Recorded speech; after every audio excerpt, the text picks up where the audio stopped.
From the heart of South Asia to the crossroads of Central Asia, from the turbulent Middle East and North Africa to the power corridors of the West, where narratives collide, perspectives matter and stories connect. This is Beyond Borders and I am Khalid. But during the course of the show, we'll bring you stories from across the world, in a world from our perspective where there are no boundaries or borders, and of course in a changing scenario where things are moving extremely fast in a rapid pace, and things from a geostrategic, geopolitical perspective are ever changing with every passing day. We'll begin with what we call the top stories of the day, or in our words, region lines. We start from Pakistan, where Interior Minister Mohsin Naqvi confirms that Afghan nationals were involved in Islamabad and Wana Cadet College terrorist attacks. The Ministry of Information and Broadcasting says that the terrorist attack on Wana Cadet College was planned and controlled from Afghanistan, revealing that the Kharij Zahid masterminded the assault with an approval from Afghan-based terrorist leader Noor Wali Mahsood.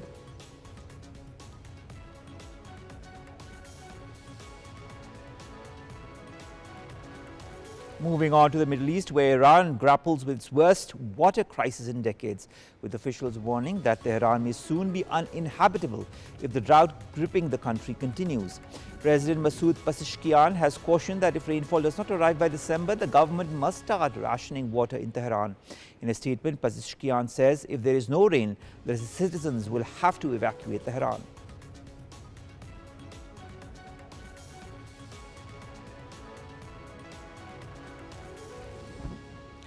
Meanwhile, at the COP30 climate conference, the World Health Organization urges that health should be given a formal platform at the COP summits, emphasizing that climate crisis is also a health crisis. Meanwhile, a new study reveals that global fossil fuel emissions are set to hit a new record in 2025, with coal, oil and gas all increasing, warning that curbing warming under 1.5 points Celsius was essentially impossible.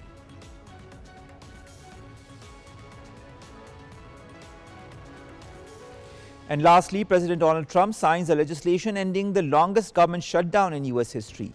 Earlier, the U.S. House of Representatives passed the funding bill to end the 43-day shutdown following the Senate's approval of the same stopgap measure, paving the way for federal agencies to reopen and essential services to resume.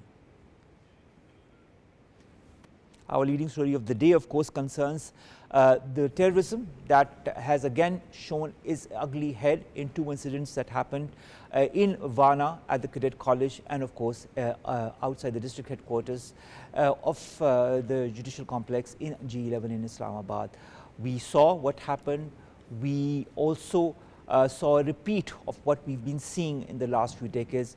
And we also saw how our forces apprehended those terrorists and eliminated each one of them from the Wana Cadet College. And of course, here also in Islamabad, we've gotten to know more as far as the details regarding what happened outside the district headquarters is concerned. As we have told you in the very beginning, Interior Minister Mohsin Naqvi has confirmed that Afghan nationals were involved in Islamabad and Wana Cadet College terrorist attacks. Now, to discuss that in more detail, we've been joined by two guests. Let me introduce them to you one by one. In the studios, we've been joined by Aqab Malik, in fact, Dr. Aqab Malik, who is an international foreign affairs expert and joins us in the studios. Thank you very much, Aqab, to have joined us. Thank you very much. And we'll also be joined later by Brigadier Rashid Wali Janjua, who's a defense analyst, but we'll let you know as soon as that happens. Let's begin with you, Aqab. How significant? I'll also begin with what our Prime Minister Shehbaz Sharif also said while addressing the National Assembly. He said that Afghanistan and India were involved in the recent surge of terrorist attacks in Pakistan. Now, putting that in perspective, how significant is this confirmation of both the Afghan soil and the Indian intelligence networks being used to destabilize Pakistan?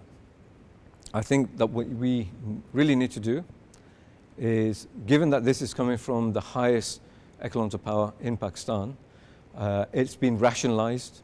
What he has said indicates that there's been ample evidence provided and concrete evidence without just forming allegations without substance.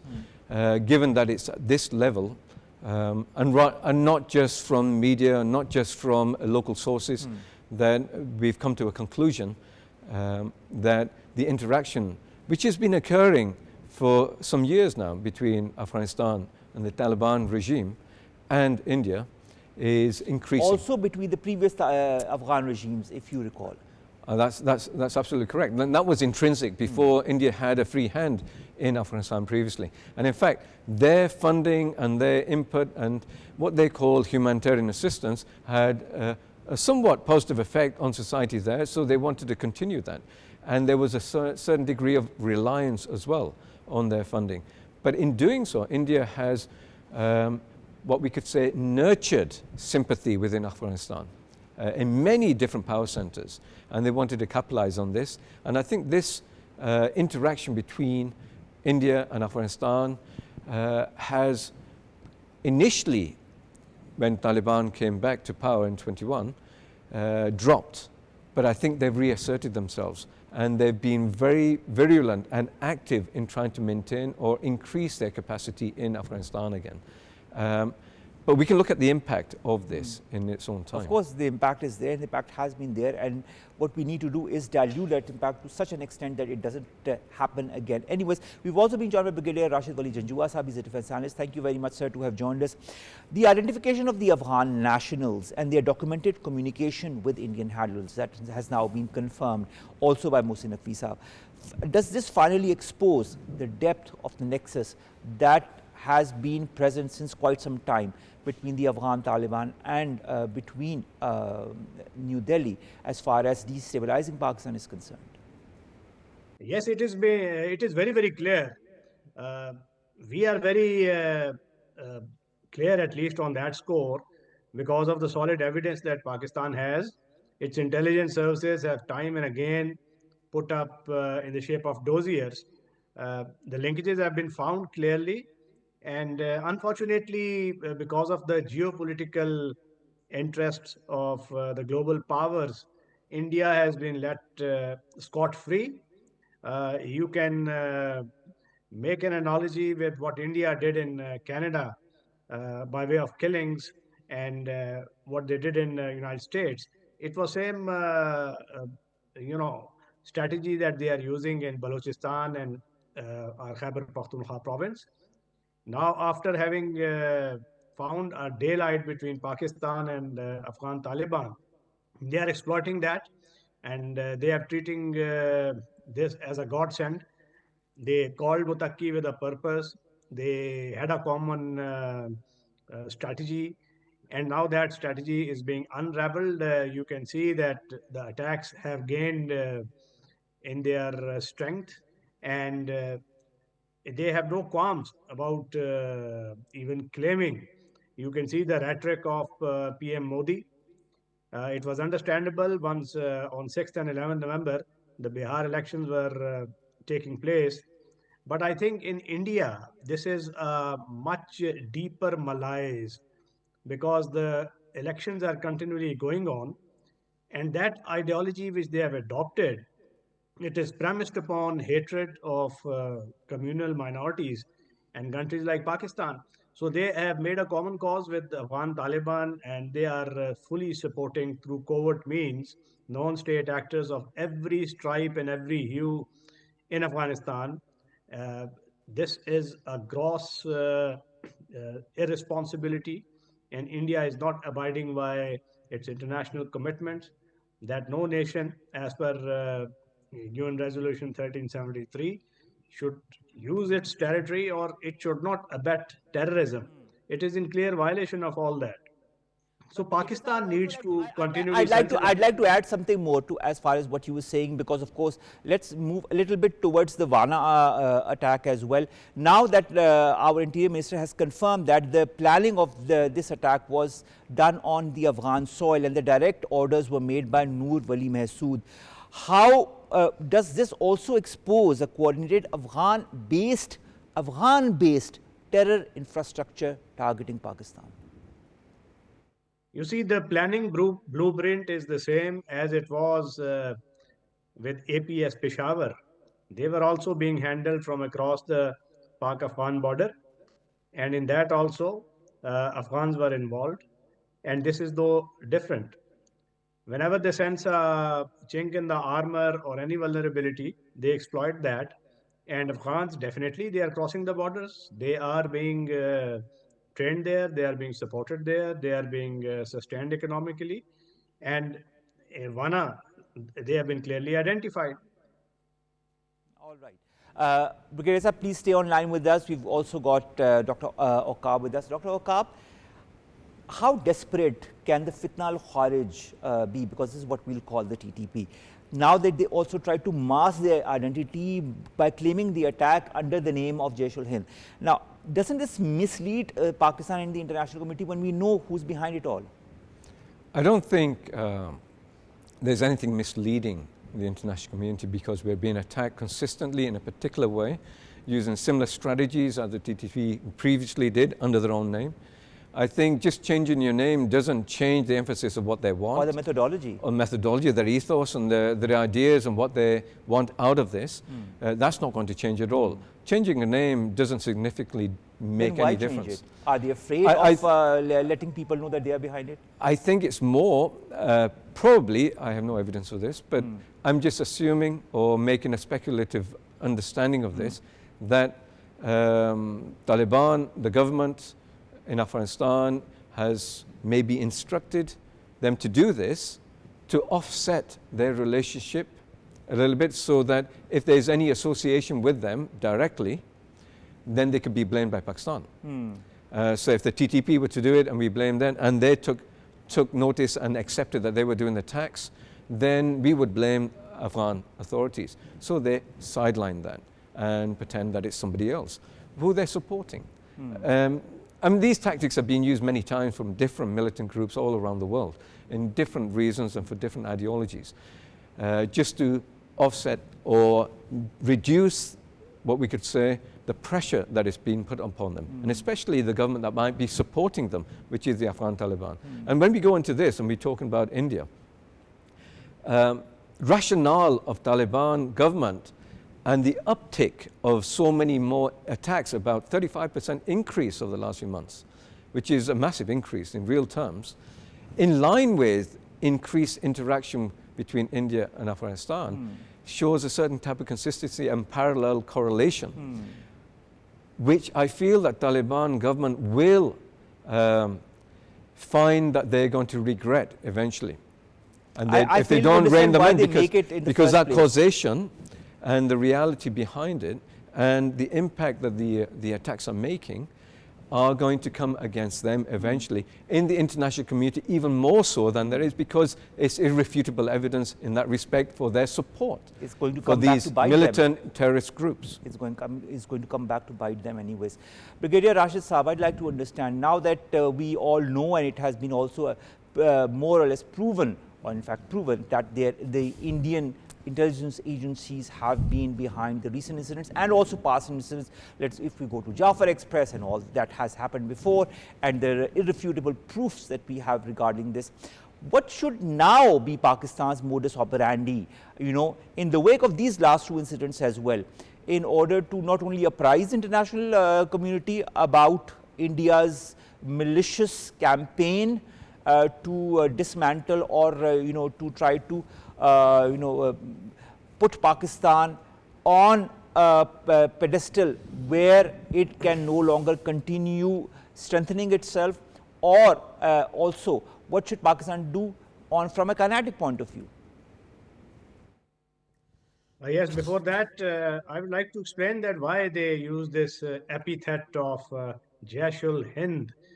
This was a very clever stratagem. They wanted to dissociate themselves and give a plausible deniability to Afghan Taliban regime, which doesn't want to be painted with the image of someone that attacks the civilian population. Remember, this is a departure from their tactics. Earlier, they were attacking the military and police and paramilitary. Now they have started with this Islamabad blast and Wana attacks. This is a departure and from attacks on militants to civilians. So they don't want to be, bracketed as some entity that attacks the civilians, perhaps to retain the kind of sympathy amongst the population of KP. Regarding your query, well, it needs to be understood that this problem has now become a wicked problem, for which there are no easy solutions. We have to operate on multiple tracks. And the one track is the regionalism. We need to now uh, create a regional forum of immediate neighbors. And once I talk of immediate neighbors, that includes Iran, Central Asian states, and China. And then these countries should impress upon Taliban the need to see the light of reason and stop exporting terrorism, because it doesn't help them, it doesn't help the region, it doesn't help Pakistan. And all our dreams and all the Afghan dreams of regional connectivity, their rents and economic boom would come a cropper if they do not see the light of reason. Now, countries like China, which are both neighbors and one of the global powers, they need to step up and play their part, because we have been toying so far with multilateral fora like trilateral fora, in which China, Afghanistan, Pakistan were there, quadrilateral forum in which Afghanistan was there, Moscow format in which Russia was there, but that didn't work. I think a time has come to create a forum which is comprising those stakeholders whose stakes are being impacted. And those are Central Asian states, because they dream of breaking off from the landlocked status. It lies unfulfilled. China has ambitions by way of mineral extraction and economic activities inside Afghanistan. That also lies unfulfilled. Pakistan obviously requires peace and security, and of course, regional connectivity with Central Asian states. And for that, we need a regional solution, which I've just mentioned. And on the evidence presentation front, we need to be very proactive. We should uh, make a proper dossier, package it properly, which could stand in a We've court of already law made so many internationally. dossiers in the past. We have shown those dossiers to so many international organizations, including the UN, including the important global players. But nobody really reacts in the form of exerting pressure on India or some kind of an implementation of a strategy, or going to the FATF, for example, because India is, of course, involved in financial terrorism. Coming to you, Dr. Aqab, do you feel that India has now institutionalized this proxy warfare against Pakistan, and at the same time also using operations within its territory to then put the blame on Pakistan in order to get their vote banks? I will just refer to one, a lot of, in fact, social media accounts, but one lady in particular who said whenever elections are near in India, such incidents occur, sometimes in Pulwama, sometimes in Delhi. Is this to mislead the public? She asks, who benefits from such incidents in the elections? What's your say on that? I think this is the tried and tested policy within India. False flag operations have been the case, and we know they've been the case previously. It's not just India, other countries have utilized these as well. So it's something that is a bit of a global norm in that respect, but it's more to offset pressure on themselves, especially when there are elections coming, and they need to increase or distract attention from public to outside or external agencies, for example, or external actors, so that they can not look at what the failings are of present government or those the incumbent parties, or even the opposition to some extent. So a lot of this has been going on for a long time, and we know India is involved in these things from before. Not only that, transnational terrorism also, whether it be Canada or the US or the United Kingdom and so many other countries where it has been proven. So when you look at this, what is their rationale behind doing these things, especially even in attacks within India? And labeling other countries to offset their own failings, but actually causing a complete mess as a result of the fact that they weren't able to substantiate whatever they were doing. That is what they weren't able to do in Pulwama, that is what they are able to do now in Delhi. And they ended up with a war with Pakistan, which they absolutely lost. Exactly. So something I think they'd recalibrate and try maybe with Afghanistan to utilize that. Maybe Afghanistan, and this is where Taliban really need to be clued up exactly how international spectrum works, how you negotiate on the international spectrum rather than just within the local environment. They need to grow up a little bit more and understand the impacts it has on the international environment, where they facilitating Indian interaction within Afghanistan and there's an uptick of attacks. That association will absolutely go negative to Afghanistan because the cause and effect will come into that. There'll be an absolute correlation with what's happening. And whether it's true or not, the fact of the matter is the global public will see it as true, that they're interacting to cause instability in Pakistan. And this is one of the biggest problems that the invasion of Afghanistan by the US took place for anyway. By Russia. And previously.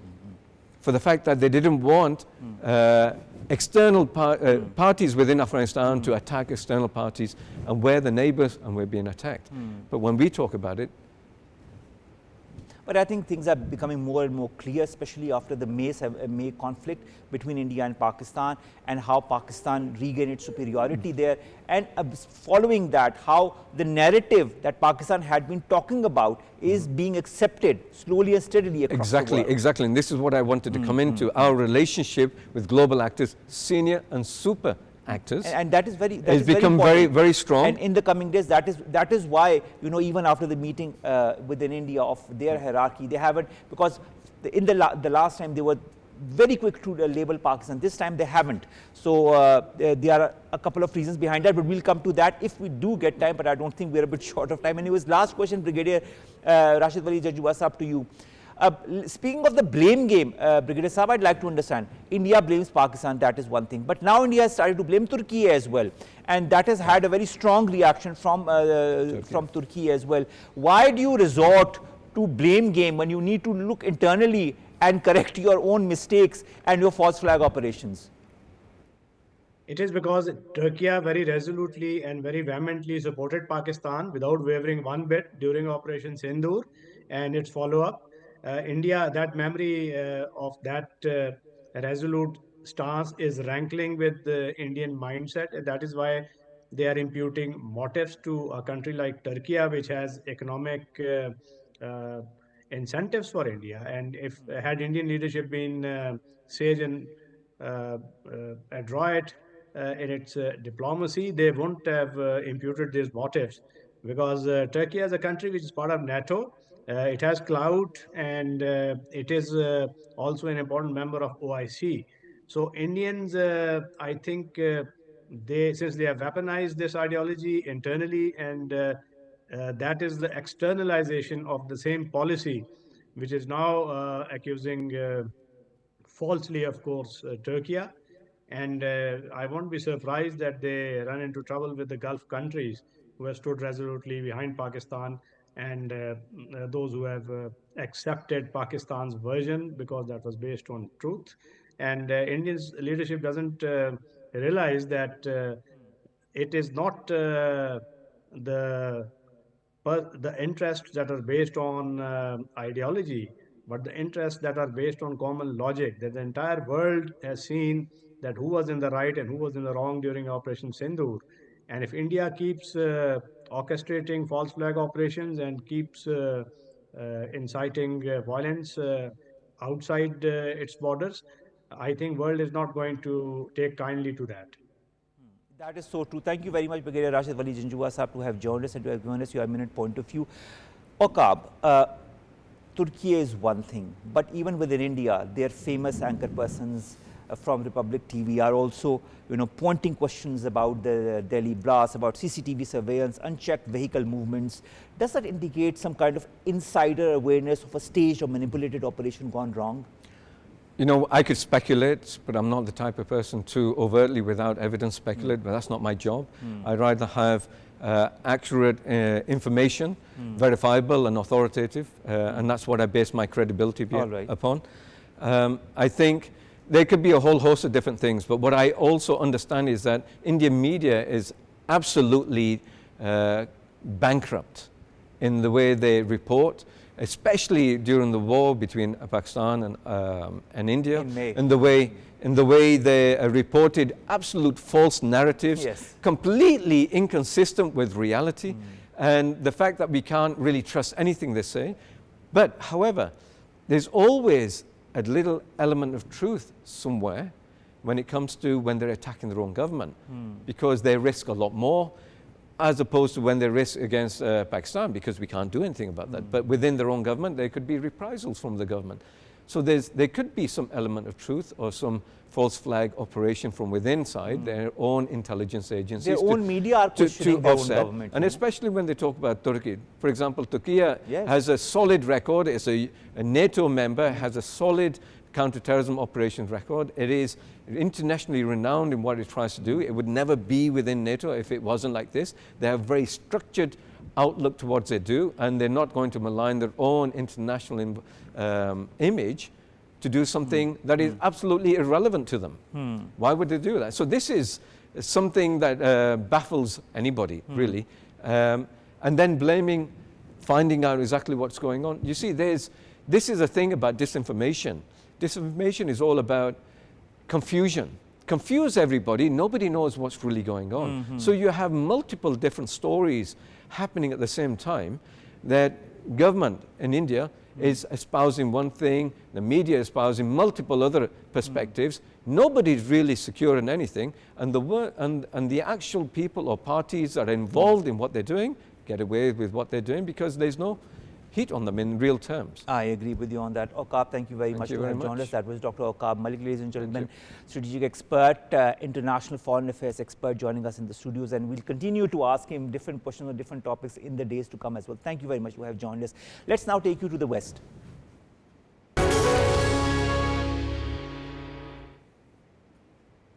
Now, the COP30 is taking place from the 10th to the 21st of November in Belém, in Brazil. Global fossil fuel emissions are projected to reach a record high in 2025, rising 1.1% from last year, according to the latest global carbon budget report. Not the only report that has come to light. There's also the report from Amnesty International that also talks about the fossil fuels and how that are endangering the entire world, including the billions and billions of people that are living in close proximity to these very sites, to these very fossil sites. Now, coming back to this global fossil fuel emission study, this global carbon budget report, the study warns that keeping global warming below 1.5 degrees Celsius, the central goal of the Paris Agreement, if you all remember, has now become essentially impossible. Let me rephrase that. It has become essentially impossible to keep global warming below 1.5 degrees Celsius. The world has only 4 years worth of emissions left in the remaining carbon budget. To discuss that and more, we've been joined by two guests,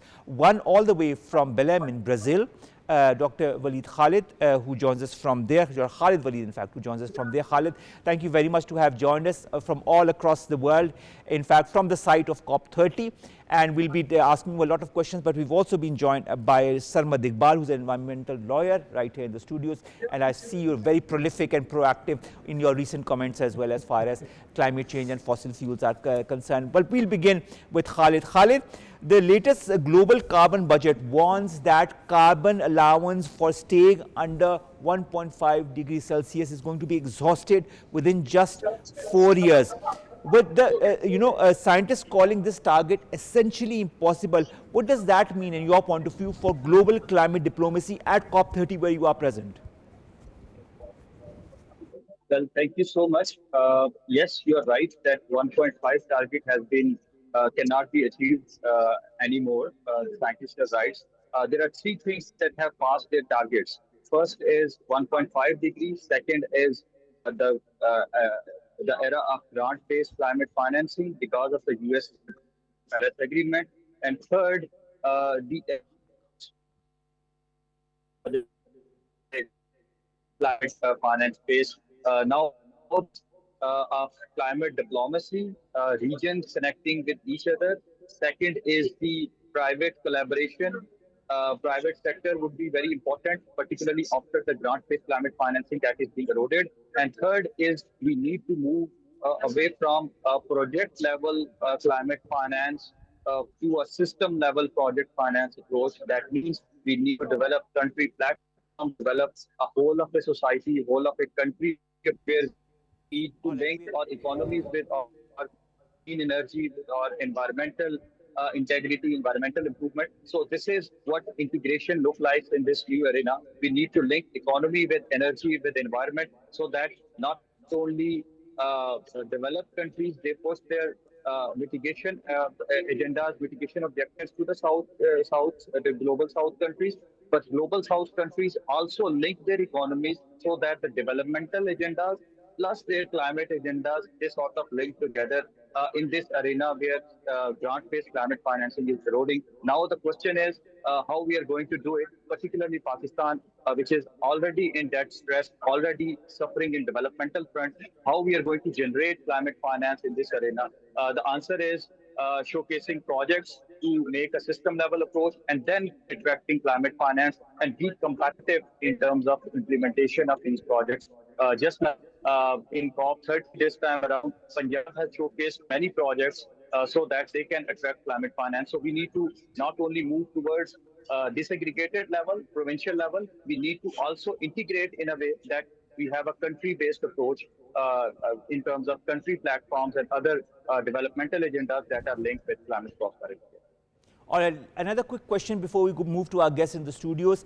Khalid, I'd like to also understand global fuel emissions that are set to reach a record 38.1 billion tons, whereas renewable deployment as per reports is accelerating worldwide. What is, in your point of view, driving this clear disconnect between clear energy progress and rising emissions, and who, in your point of view, bears the responsibility for this widening gap?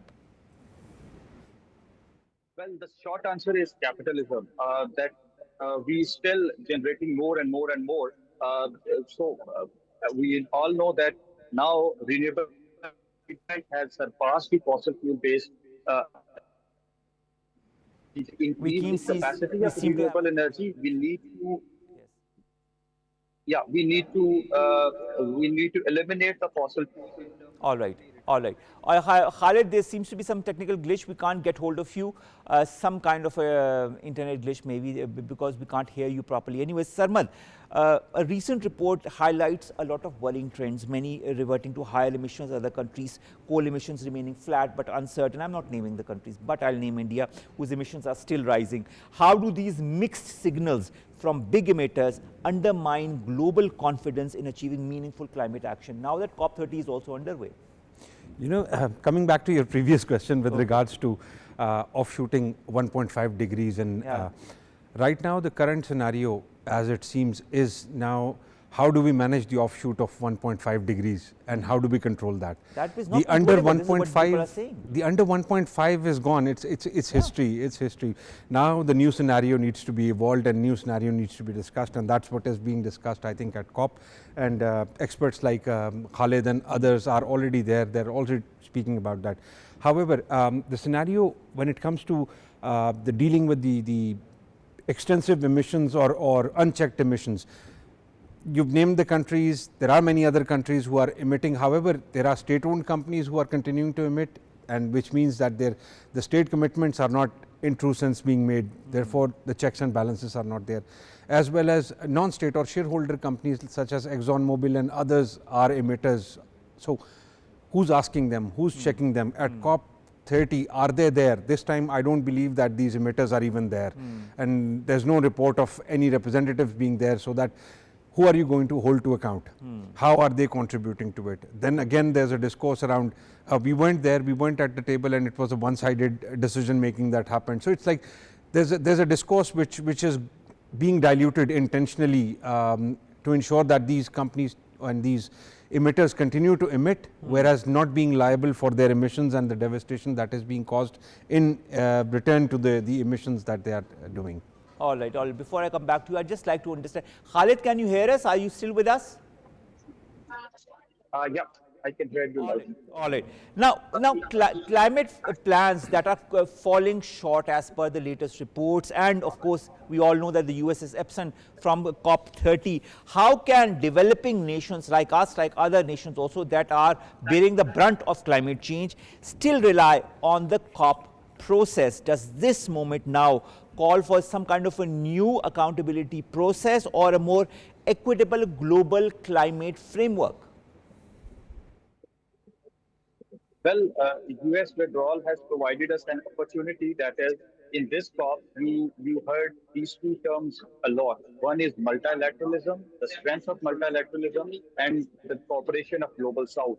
If we in true sense, we go towards multilateralism and there is a South-South cooperation, I think do wonders in terms of climate finance.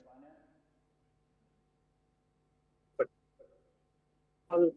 it is there. It should be in a way that finance should be flow from global north to global south. But again, South-South cooperation is what we need to put our case on. And there are examples that China, Brazil, South Africa, they are joining their hands together, particularly if you see it in a way that recently the tropical fund facility that have been agreed at COP30, it has initiated by Brazil and Indonesia to protect their forests. So if there is a global South cooperation and very in an efficient manner, I think we do not need these big countries again saying that the climate justice should be ensured and money should flow from global north to global south in a way that ensure climate equity and environmental integrity. But again, we need to build our capacities, particularly global south, developing countries, and how we can do it. We can do it with the help of China, with the help of Brazil, global south joining their hands together. So, the withdrawal of USA, it also provides an opportunity that Souths can unite and South can build their capacity at their own. Private sector role would be very important. South has the largest population in the world. That could be turned into an opportunity, but still we need to be aware of that, how we link our economy with our environmental commitment and how we build our green growth and how we build our developmental agendas fused into our climate commitments and climate prosperity. All right. Thank you very much, Khalid Waleed, to have joined us. That was, of course, Dr. Khalid Waleed joining us all the way from Belém in Brazil, where the COP30 is underway. Let's hope for not just paperwork, but implementation this time. And we have talked about implementation so many times, Sarmad, that, I failed to recall the number of times that we have had this discussion in around the previous COPs as well. Anyways, climate change grapples Pakistan, grapples other countries, including Iran. Iranian president warns his public that the city of Tehran could be evacuated if the situation that is engulfing Iran of a severe water crisis could cause a drought and, of course, could cause massive displacement. This report of Tehran, which is home to 10 million people, becoming inhabitable if a drought continues, what should, in your point of view, a government, in this case Iran's government, immediate contingency plan be if the city's primary reservoirs fall below critical levels? As an expert in this field, what would you recommend? Climate change is hitting countries very badly, and we've been speaking about that. Now it's the impacts that are visible. Now people are faced with the first-hand impact of it. Governance issues are erupting, are emerging, and lack of coherence, consistency in policies and implementation has led to this stage. That's what the technical people or technocrats believe in Iran. The scientists believe that this volatile system has evolved over a number of years. The unchecked use of water has been one of the primary causes of it. Right now, with lesser and lesser rains that have happened in Iran, has caused this situation. The Amir Kabir Dam, there's one dam which holds approximately 500 million cubics of water, is right now at its 8% capacity. Now 8% is below critical level. True. And it's going to impact massively on Tehran if we look at the trajectory of it. However, government has taken or has ordered people to build storage tanks so that they could store water, use lesser amount of water, has slowed down the pressures as the reports are coming out, as the research studies are coming out, or the information is coming out. But the government is definitely in its critical phase right now, trying their level best to manage the level of resources that they have available. What kind of reforms in this case are required by the government to do ASAP, whether it be in agriculture, in water infrastructure, or even in consumption habits? No, the consumption habits is the first thing. However, wastage of water needs to be strongly checked and penalized and stuff, and that's the same thing we've been talking about in Pakistan as well. So it's a, whether it's Iran, whether it's Pakistan, whether it's our own other neighboring countries, unless and until we have water policies, water management plans, water distribution plans, check and balances, monitoring, penalties, etc., etc., etc., and most of all, behavioral change that is required by us. Unless and until we do that, it's not going to be a glossy picture. It would be a very gloomy picture, and we are seeing that. In Pakistan, there's no rain. We haven't seen rain for a couple of weeks now. But we saw a lot of rain before that. Yes, we did, and that was another devastation that it led to. And right now, if it doesn't rain, there's an agricultural devastation that we are looking at. There is there's a consumption level. The UN report that said that Pakistan could also face drought in 2025. Yes, and it has been on the cards, and we've been speaking about it. 25 to 30, in between these years, it can be a strong or a recurring drought in Balochistan, in other parts of Punjab, in south of KP, and in Sindh. So it's like it's a disaster in the making. However, the plans are there, the policies are there, the implementation needs to be strengthened, strictened, and enforced. All right. When you talk of enforcement, for example, let's go to Iran and let's think for a minute that there is mass evacuation, that there is a huge drought that continues in the next couple of days as well. What kind of large-scale water rationing should Iran do, and what social, economic, or security risks could a government also foresee in this situation? You know, a couple of years there was a study which predicted that upcoming wars or the next wars would be on water, and if this scale of drought continues or the water scarcity continues, people would be forced to leave their areas, leave their homes, leave their lands, leave their ancestral places, and move to areas which have water. However, this does not solve the problem. The water there would be enough to cater for a couple of years, then again the same situation would erupt, which means that our reservoirs, our dams, our recharge facilities, our recharge planning needs to be strengthened in place, and people's consumption and behavior patterns need to be definitely changed, and people will definitely change as the passage of time. Let's hope for that. We're hoping for that, but it starts from the grassroots till the up. True. So education is first, even education in schools about the use of water, education in general masses about the consumption of water, massive checks and balances with regards to use of water for commercial reasons, commercial purposes, whether it's infrastructure development, whether it's car wash facilities, whether it's something else. So it's a lot that we need to look into, but water is the primary source that we need to be checking and ensuring that how and what kind of flow is there, what is our backup, and you've seen a couple of I think within this year or the last year, Rawal Dam was at its bare minimum. Other dams or reservoirs were at their bare minimum because we weren't receiving enough rainfall, and that is true. But this brings me to the last question also concerning climate change that we've discussed many a times. COP30 is underway. Climate action demands climate justice. Will we get this in COP30? As Dr. Khalid said, South-South cooperation. South-South cooperation does not mean we sit with each other and talk about climate change. It means that we actually need to make our case a stronger one to the polluters, making sure that they get bound and morally bound to deliver. At the same time, reduce emissions, but contribute to rebuilding the lives of people affected by these disasters, which they have no role in contributing to and are suffering gravely. Now, having said that, debt justice does not just mean giving or receiving money from a well-developed country. It means you have to have debts rescheduled, debts waived off, debts cancelled. At the same time, revival of loss and damage fund. At the same time, the carbon pricing, or not the carbon pricing, but the carbon credits mechanism being further strengthened, because there's a study or there's predictions that the carbon credits would last for another 1.5 years, and then that's that's it. So what do we do then? So within this scenario, I believe the technocrats, the people sitting in negotiations at COP need to think about this in a humanistic angle, and we need to put people at the center of it rather than businesses and corporations people and at entities. the center of it. I hope it really happens. Fingers crossed. But last COP, so many pledges made, so little of implementation.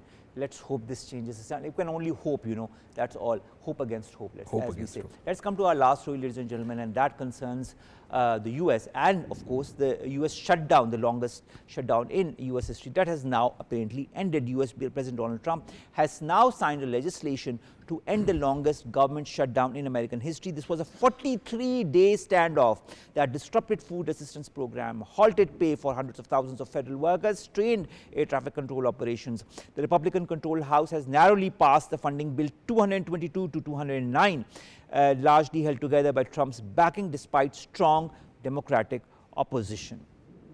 As you can see in the visuals, this is what Donald Trump is showing. So finally, all those who've been hundreds of thousands who've been affected by it can heave a sigh of relief as a result of that. Let's hope this brings a lot of good to the people, at least those who had been affected, and there was a large number that had been affected as far as this is concerned. This, ladies and gentlemen, now brings us to the end of today's Beyond Borders. This was the last show in our week, but as we always do during our shows, we bring to you stories from across the world, stories that matter to you in this changing world that is changing by the minute, by the hour as we speak. So many issues, climate, politics, strategy and all that needs to be looked into and collectively implemented so that our future generations can heave a sigh of relief and live in a world that is full of peace and love instead of conflict and war. Allah Hafiz. Have a great weekend ahead.